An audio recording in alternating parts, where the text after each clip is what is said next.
Drew Kane will seek help with Willow Tate over the next 2 weeks, from August 4th to August 15th, according to General Hospital spoilers. Britt Westbourne will go rogue. Carly Spencer will also have a proposal for Jack Brennan to consider, so there will be plenty of action on the ABC soap. During the week of August 4th to 8th, Anna Devane will cross paths with Liesl Obrecht, while Ava Jerome makes a proposal to Alexis Davis that could remove Rick Lansing from the blackmail scheme. Christina Corinthos Davis has agreed to pay Cody Bell an additional $10,000 in exchange for him upping the ante while seducing Ava. Over with Jason Morgan, he'll spill to Sonny Corinthos, presumably to get his thoughts on the Britt Westbourne scenario. While Jen Sidwell tries to ruin Tracy Quartermain's next move, Danny Morgan will give Rocco Falconeri some advice. Whatever advice Danny gives may backfire since Dante and Lulu Spencer will have a reason to lash out. Michael Corinthos will struggle with some suspicions and reveal them to someone. Will Michael suspect Willow was Daisy Gilmore Corbin's stalker? Or will he mistakenly suspect Drew as Nina Reeves did? Could Michael's suspicions be about something else, such as Drew's retribution on Curtis Ashford? Whatever the situation, Willow appears to be preparing to make another pitch to Michael, hoping that he will allow her to see the children. Harrison Chase will eventually collide with Michael. Therefore the conflict may occur when Chase jumps to Willow's defense. Next, there will be a thaw between Sonny and Ada Justine Turner, who has far more tangled feelings for him than she would like to confess. Emma Scorpio Drake will tell Trina Robinson that she has feelings for Giovanni Gio Palmieri that go beyond friendship. Drew will eventually confront Elizabeth Baldwin and request her assistance, so we'll see if he wants to arrange a Willow meeting. Drew may inquire about Willow's well-being and entice Liz to join him in his quest for another opportunity. Drew stated he was willing to step away, but we all know he'll fixate on Willow and make another manipulative move for her sooner or later. According to other GH spoilers, Carly will present Brennan with an offer. That could include a chance to rekindle Brennan and Carly's romance, but Brennan will keep the whereabouts of Jocelyn Jacks a secret for the time being. Jocelyn will pretend to be Vaughn's wife at the Five Poppies Resort, where Britt intends to go rogue. Britt will defy orders and do anything she wants, which will undoubtedly irritate her mysterious man-employer. Jocelyn may see Britt or have a close call during the week of August 11th to 15th. Once Jocelyn has settled in with Vaughn on the resort site, she may observe Britt and struggle to believe her eyes. As Vaughn and Jocelyn strive to sell their love ruse, the distinction between what is real and what is not may begin to blur. Will Jocelyn and Vaughn become passionate behind closed doors? Jason's interest in Britt's stay at the Five Poppies Resort may jeopardize Jocelyn and Vaughn's goal. Jason could possibly run into Jocelyn in Dalmatia if she isn't careful. General Hospital spoilers suggest the following 2 weeks will be plenty of surprises and shakeups, so we'll keep you updated on all the action. According to General Hospital spoilers, Drew Quartermain has discovered a shocking truth.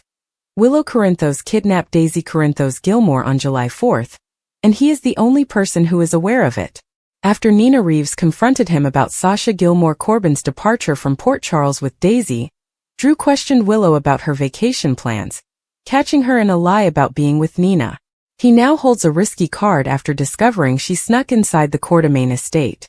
Will Drew use this to blackmail Willow back into his arms while she battles for Michael Corinthos' trust?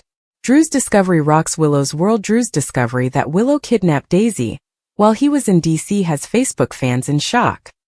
His concerns, spurred by Nina's argument about Sasha's departure, were confirmed when Willow lied about her July 4th intentions, claiming she was going to have a drink with Nina after the fireworks. Her frantic attempt to harm Michael, after Drew's plots cost her Wiley and Amelia Corinthos, now puts her at his mercy. GH fans are divided. Will Drew, who is still hurt from Willow's altar rejection this week, utilize this knowledge to force her back? Or is his heart too broken to act dirty? Willow's quest to restore Michael's trust is on the line. Willow faces Drew's power play. Drew's information could eventually trap Willow, especially since the custody hearing is not scheduled until October. Drew has plenty of time to convince Willow to accept him back, even if it is to her harm. To everyone else, Willow will appear to be more lost than ever, unfit to be a mother to her children. But which is worse? Having prospective visitation or getting jailed for her Independence Day parlor game with Daisy? Will Drew dangle the kidnapping over Willow's head to get her back into a relationship? Or will she pursue redemption? Can Willow escape Drew's blackmail? Drew has some serious leverage, which puts Willow's future in jeopardy. Will he coerce her into rekindling their relationship? Or will she outmaneuver him and rebuild with Michael Corinthos? Personally, I want Willow to confront the guy, even if it means being clean about what she did. But something tells me that this apple didn't fall far from the tree, and that when it comes down to it, Willow will act the same way her mother always does when confronted with the opportunity to be honest. Drew had always assumed he could manage everything that came his way, but recently everything seemed to crumble at once. The walls he'd painstakingly built to keep his emotions in check were beginning to shatter, and Willow was suddenly one of the most stressful aspects of his existence. She was sliding away, emotionally shutting down, and Drew realized that if he didn't act immediately, she may be lost to herself and her family forever. Willow was always sweet and gentle, even when she was at her lowest. However, she had grown aloof after her health scare and the subsequent mental anguish. She smiled as expected, but Drew could tell there was something hollow behind her eyes. Something inside her had clearly shattered, and she had the energy to pretend anymore. That's what prompted Drew to swallow his pride and do something he rarely did: ask for help. He had not anticipated to find himself on Carly's doorstep. The last time they spoke, things were tense. Carly had her own set of troubles, and their friendship had been put to the test several times due to the secrets they each hid and the decisions they made. But Drew felt that if anybody could reach Willow, it may be Carly. Especially now that Carly had rekindled her relationship with Brennan, who, despite his criminal record, possessed an emotional intelligence that astounded Drew. Britt, on the other hand, was becoming an even bigger wild card than before. She had spent the last few months attempting to stay on the straight and narrow. After years of struggle, she had finally reached a point where people began to trust her again. But it didn't take long for Britt to react when she felt cornered. And with her mother's name popping up in covert talks and long-buried experiments reviving, Britt's instincts to defend herself and people she cared about kicked in full force. She began exploring without permission, looking through information and breaking into systems she had pledged not to access. Whatever she was looking for, she was determined to find it, even if it meant burning bridges all over again. Drew returned to Carly's house and detailed everything he saw in Willow. "She's withdrawn," he added, his tone heavy with concern. "She rarely speaks to Michael, and when she does, it's like she's on autopilot. She does not want to hold her own children. Something isn't right." Carly's reaction was quick and parental. "Then let's not wait," she murmured, already clutching her keys. "We're going to see her today," Drew said hesitantly. Carly shook her head. "I don't want to push her. You aren't pressing. You are showing up. That's what we do for the people we care about." When they arrived at the Quartermain mansion, Willow was in the garden pretending to read a book she hadn't opened in 20 minutes. When she spotted them, she looked up and tried to gather her thoughts. "I'm fine," she answered before they even asked, a false smile spreading across her lips. "No, you're not," Carly replied kindly. "And that's okay." Willow's barriers faltered, but she refused to ask them to sit down. Instead, she added gently, "I don't think I'm the mother my kids need right now." Drew took a step forward. "You are the only mother they have. You don't need to be perfect." Willow averted her gaze as tears welled in her eyes. "I look at them and I feel like I don't deserve them," Carly inquired, approaching with caution. "What do you tell yourself at those moments?" Willow muttered. "They'd be better off with someone who isn't broken." Drew and Carly were silent for a time to allow her comments to sink in. Drew then added, "Willow, I understand how it feels to be broken. I have been there. And I can assure you that your children do not need perfection. They need their mommy." Willow sat down after hearing this. Her hands trembled slightly and Carly grabbed for them. "We're going to get through this," Carly pledged. "But not alone. Never again alone."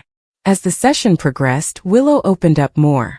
She discussed her nightmares, the strain of surviving when others did not, and the guilt she felt when she watched her children's joy she did not believe she deserved to have. Drew listened carefully, taking mental notes on everything she said. He understood the next step would be to seek expert assistance, but for the time being, simply getting her to talk was progress. Elsewhere in town, Brit had escalated her rogue quest. She broke into a closed wing at GH, one she wasn't supposed to be in, and discovered files connecting her mother's study to a project she assumed had been abandoned years before. The records were coded, with references that only Helena Cassadine could decode, but Brit comprehended enough to realize it entailed experimental treatments, and possibly patient memory modification. Brit's heart sank when she saw the name in bold. Willow Tate. This was no longer just a personal matter. If Willow's mother had done something to her during her illness that could explain her emotional seclusion, Brit needed to find out quickly. She duplicated the paperwork, wiped her tracks, and left the hospital as if she had never been there. Meanwhile, Carly was dealing with her evolving friendship with Brennan. He was fascinating, mysterious, and inexplicably inconsistent.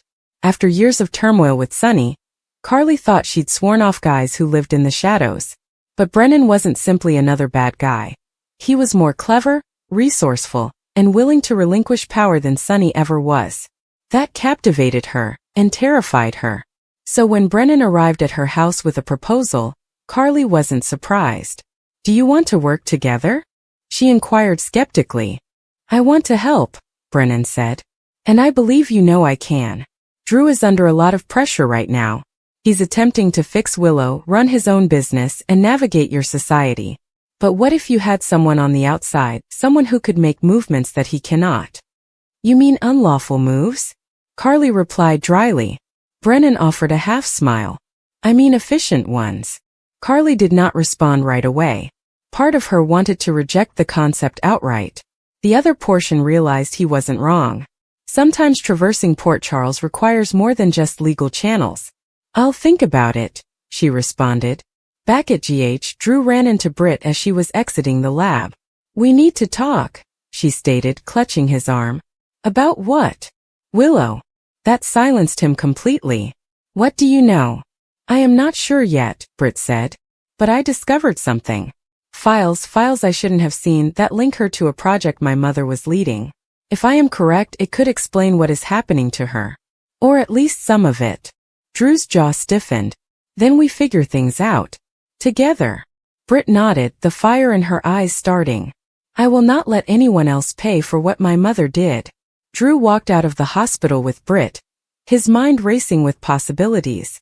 If Willow's emotional detachment was due to a medical or experimental cause, if someone messed with her medication or worse, her mind, the stakes were even higher than he imagined.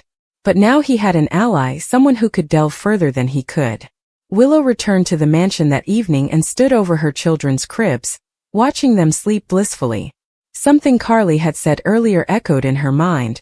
Your children do not require perfection. They need you. Maybe she can find her way back. Perhaps she could forgive herself, albeit it would take time. Take one step at a time. She planned to try again tomorrow.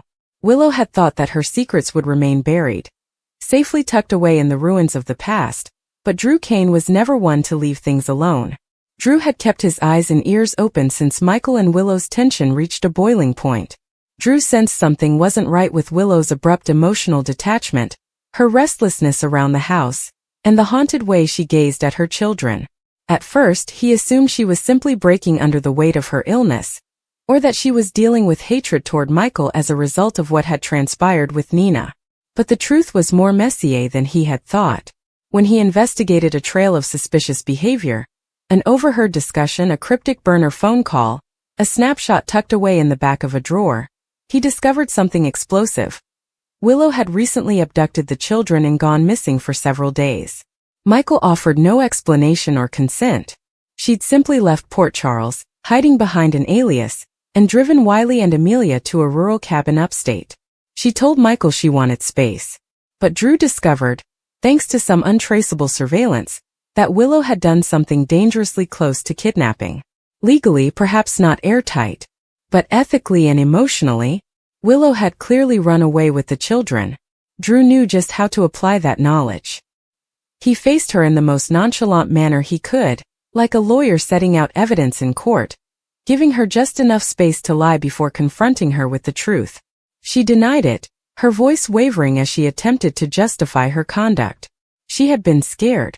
She needed time. She believed Michael would never let her leave quietly. All of it sounded desperate and terrible. Drew had little sympathy left after everything she and Michael had put him through. "You ran with those kids like they were hostages," he said quietly, bending in so no one else could hear.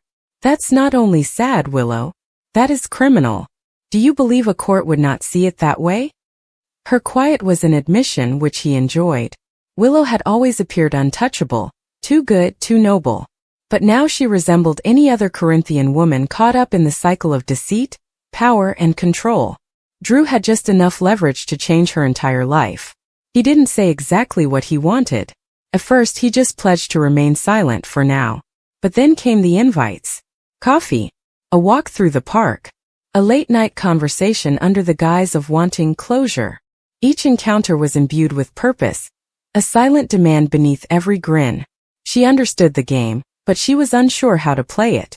Michael was too preoccupied with his own problems, still at odds with his family, still unwilling to forgive himself for trusting Sunny again, to see the unusual interaction developing between his wife and his uncle.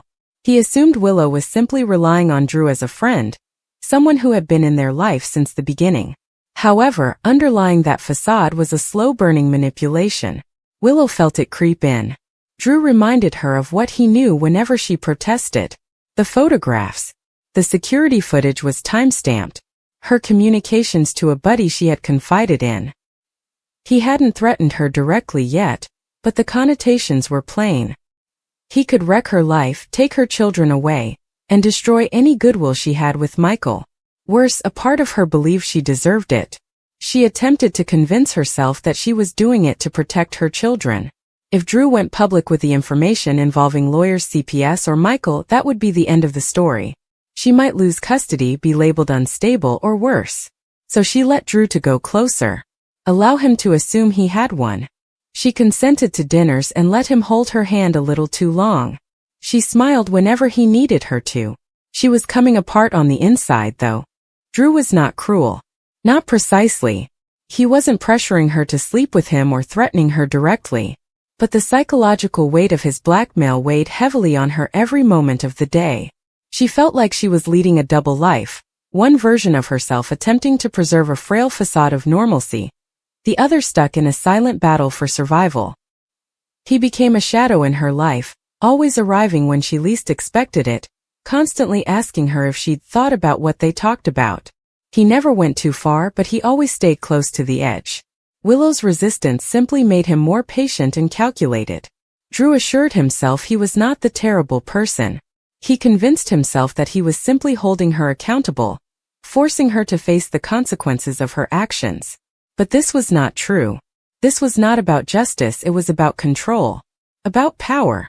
About retaliation for all the ways he felt abandoned, betrayed, and used by the very people he previously considered family. Michael began to notice the change. Willow grew distant and evasive. When Drew entered the room, she flinched but smiled. Michael dismissed it at first, but something didn't seem right. He asked her about it once, why she was spending so much time with Drew, why she never seemed to rest anymore. And she simply said she was grateful to him. For everything he had done while she was unwell. For being a constant. That was a lie. But one she had to believe. She couldn't tell Michael the truth without risking everything. A part of her knew he would not comprehend. He'd support Drew or worse, go into protective mode and start a conflict. Whatever happened, everything would come crumbling down. Drew meanwhile was softening or pretending to. He spoke to Willow in the manner of a guy in need of healing and seeking something genuine. He spoke of second chances and how fate had brought them back together. He suggested they take things gently and construct something worthwhile. He phrased it as forgiveness, but Willow saw the steel underneath his words. She despised him. She hated herself more for allowing this to happen. Then came the breaking point. Drew requested that she spend the night in the Quartermain home, in one of the guest rooms, rather than in a hotel or somewhere private. A sleepover. He explained that it was only to converse and keep each other company. But Willow was aware of what he was doing. He intended to blur the lines until none remained. She agreed. Not because she wanted to, but she couldn't see any way out. That night, as she lay awake in the guest's bed, staring at the ceiling, she realized she was already experiencing a nightmare. This was not a romance. It was a hostage situation involving roses and forced affection. She traded one jail for another. However, Willow was not as helpless as Drew had assumed. She began capturing everything. Quietly and cautiously, she preserved the text messages.